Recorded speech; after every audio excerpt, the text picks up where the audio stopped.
పొన్నం ప్రభాకర్ గారు ఎంత పిచ్చి పిచ్చిగా వ్యవహరిస్తున్నారో మొత్తం కరీంనగర్ ప్రజలు, యావత్ తెలంగాణ ప్రజలందరూ కూడా గమనిస్తూ ఉన్నారు. మొన్న నేను సోషల్ మీడియాలో ఒక ఆడియో లీక్ అయింది. ఆ ఆడియో లీక్ది నేను చూడడం జరిగింది.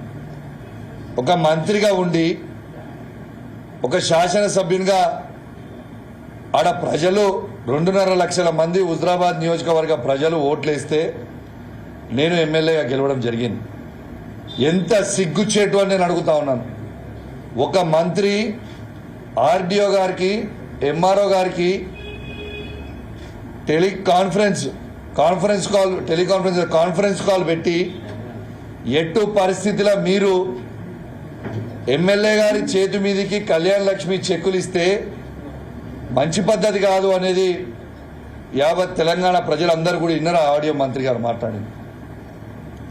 నేను ఒకటే అడుగుతున్నా మంత్రి గారికి, అంటే హుజరాబాద్ నియోజకవర్గ ప్రజలకి వ్యతిరేకంగా నువ్వు చేయాలనుకున్నావా? ఏం చేయాలనుకుంటున్నావు?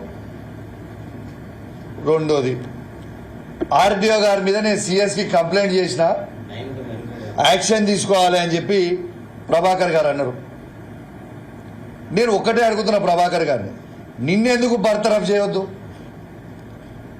ఇవాళ నువ్వు ప్రమాణ స్వీకారం చేసేటప్పుడు ఏమని చేస్తారు?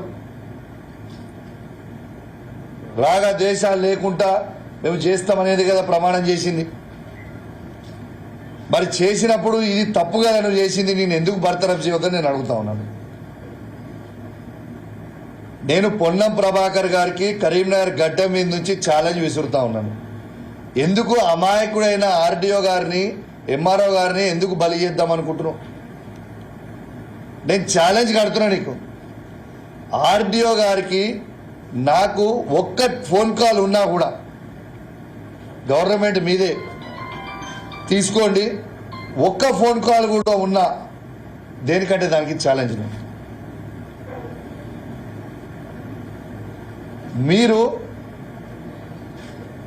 నాకు ఈ ఆడియో లీక్ అయింది నీ ఆఫీస్ నుంచి ఆడియో లీక్ చేసారు. నీ ఆఫీస్లో ఏం జరుగుతుందో నీకు తెలియకపోతే అమాయకులైన ఆర్డీఓ గారిని, ఎంఆర్ఓ గారిని బలి చేసుడేంది?